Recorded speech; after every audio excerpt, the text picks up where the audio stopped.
बेज्जती बेज्जती बेज्जती। চেন্নাই ने मुंबई को इतना जलील किया যে মুম্বাই ইন্ডিয়ান্স এটাকে কোনোভাবেই হজম করতে পারবে না। চেন্নাই সুপার কিংসের উদযাপনগুলো দেখুন, মুখে হাত চোখে আঙুল এমন ভাবে উদযাপন করছে যেন তারা লজ্জা পেয়ে গেছে। মূলত তারা লজ্জা পায়নি, এই লজ্জা পাচ্ছে মুম্বাই ইন্ডিয়ান্স।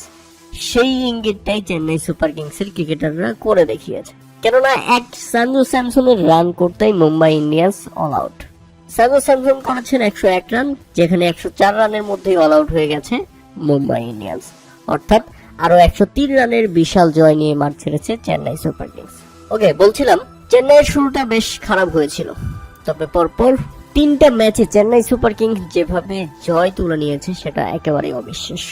তাই তো ইতিমধ্যে চেন্নাই সুপার কিংস পয়েন্ট টেবিলের 5 নম্বরে চলে এসেছে, আর মুম্বাই ইন্ডিয়ান্স এখনো 8 নম্বরেই পড়ে আছে।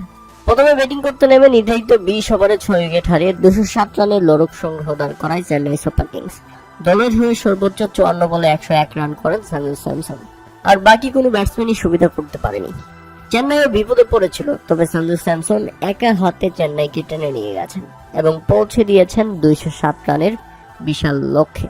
অথচ এই সঞ্জু স্যামসন যখন বারবার ব্যর্থ হচ্ছিলেন, ঠিক ততবারই হেরে যাচ্ছিল চেন্নাই সুপার কিংস। এখন সঞ্জু স্যামসন জ্বলে উঠেছেন, আর এখন প্রত্যেকটা ম্যাচেই জয় পাচ্ছে চেন্নাই সুপার কিংস। অপরদিকে হার্দিক পান্ডিয়ার মুম্বাই ইন্ডিয়ান্সের একই হাল। প্রথমে ব্যাটিং করতে নেমে মাত্র 11 রানের মধ্যেই 3 উইকেট নাই।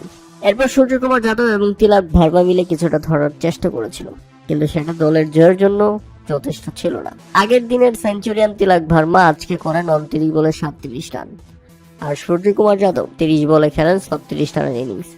এই যদি হয় অভিজ্ঞ ক্রিকেটারদের পারফরমেন্স, তাহলে বাকিরা আর কি করবে? আর অধিনায়ক হার্দিক পান্ডিয়ার কথা আর কি বলবেন? 2 বলে 1 রান করে দলকে বিপদে ফেলে গেলেন।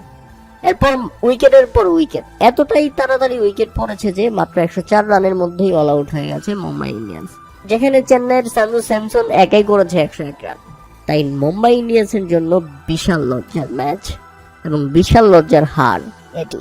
এই ব্যাপারটি হজম করতে পারবে রোহিত শর্মা বা মুম্বাই ইন্ডিয়ান্সের মালকিন আকাশ আম্বানির পরিবার? আমার মনে হয় না। প্রিয় দর্শক, রোহিত শর্মাকে বসিয়ে রাখার কোনো ব্যাখ্যা মুম্বাই ইন্ডিয়ান্সের কাছে আছে কিনা তা অবশ্যই আমাদের কমেন্ট করে জানাবেন। আর মুম্বাই ইন্ডিয়ান্স হার্দিক পান্ডিয়ার অধিনায়কত্বে এগিয়ে যেতে পারবে কিনা সেটা জানাতেও ভুলবেন না।